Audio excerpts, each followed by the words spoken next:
शिल्पी राज को गायिका बड़ी और साथ में हम गौले बड़ी टीम टीम भोजपुरी से ऐसा तरह दिया और अभी आगे कि अब तो सासुई के बोलिया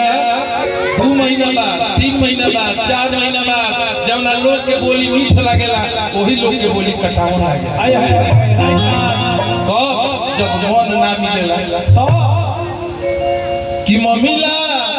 नहीं खे घर जनवा सब लागे घर जनवा एक आदमी कहेगा ना एक आदमी के मन शासक में नहीं खे पूरा दुनिया के बात कि मम्मीला बताओ घर जनवा बजावा सुगर जनवा के परिवार जो सुदर्शन ते बोलले सुदर्शनवा ना हुआ सो घर जनवा के परिवार कि मम्मीला नहीं के घर जनवा सब लागे अब तो सासुई के बोलिया हार लागे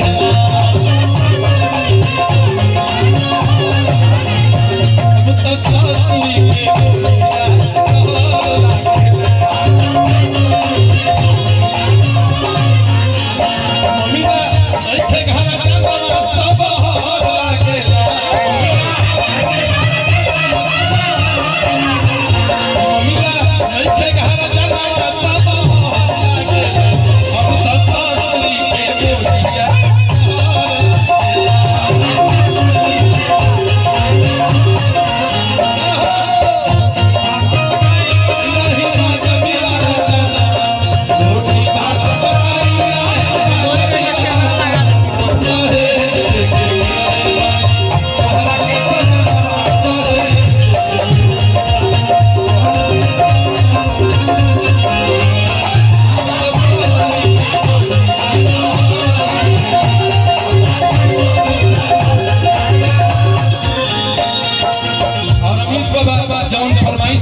भैया से कि देखनी बहिना के तहरा मलनावा के तनाव में वही केसरी में गिर के टुकड़ा आदरणीय रतन भैया और राम अज्ञा भैया जो पोखरी भैया के साथ सब वही में टुकड़ा रतन जी है स्वागत आपनिया अपन सभे करेला आपनिया अपन सभे करेला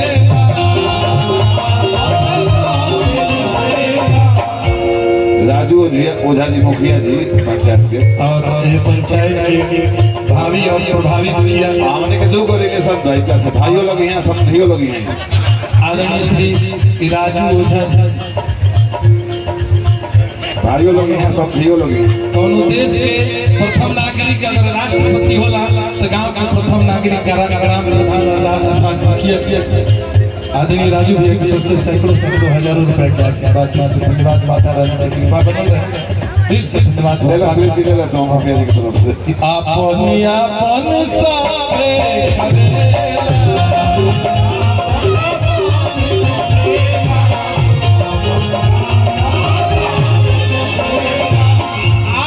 अपन सभे करेला लेकिन ये कौन से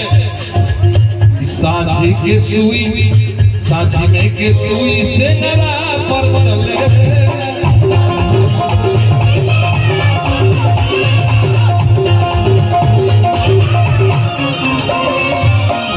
साझ के सुई अगर साझ में सुइयों बाटे तो बड़ी भारी भारी तू उठाओ तो उठाई लेकिन अलगा अलगा होते लोगों का है फारा चलेला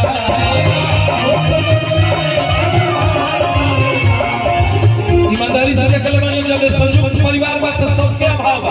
अगर तनी मनी गरीब भाई तो उनका डबल कनेक्शन सिलेंडर वही दिने आई उनका पैखाना में टाइल्स अलगा लागे अलगा होते लोग के पैसा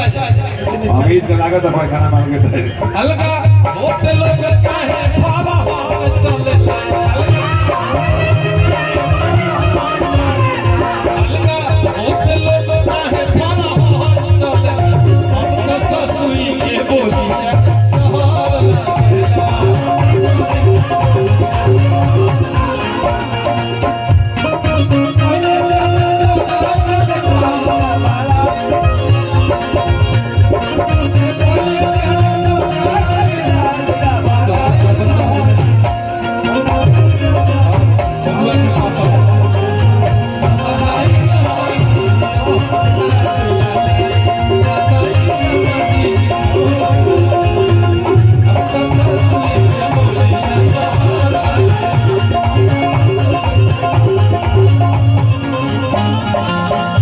बहुत बहुत आशीर्वाद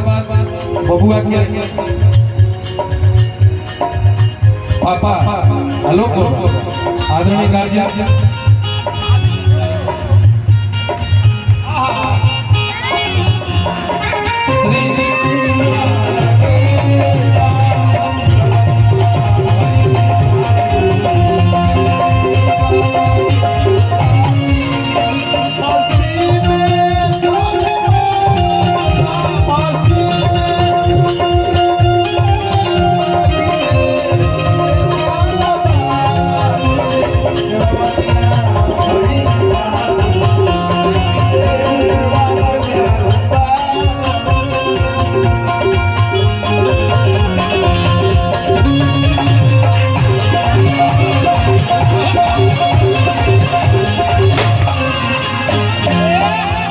आशीर्वाद बबुआ के पापा और आदरणीय डॉक्टर आदित्य तिवारी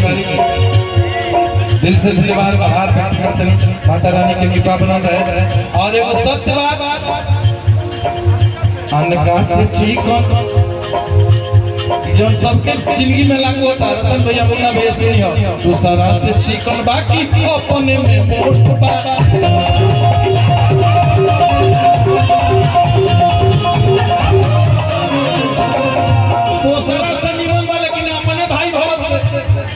पटक नहीं दूसरा से चिकन बाकी अपने में मोट बा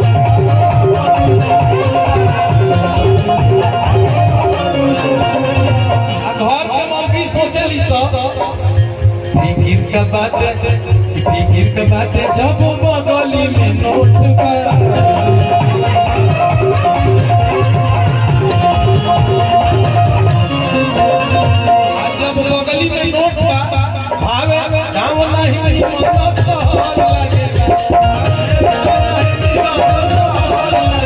काम करे खातिर अगर संयुक्त परिवार बा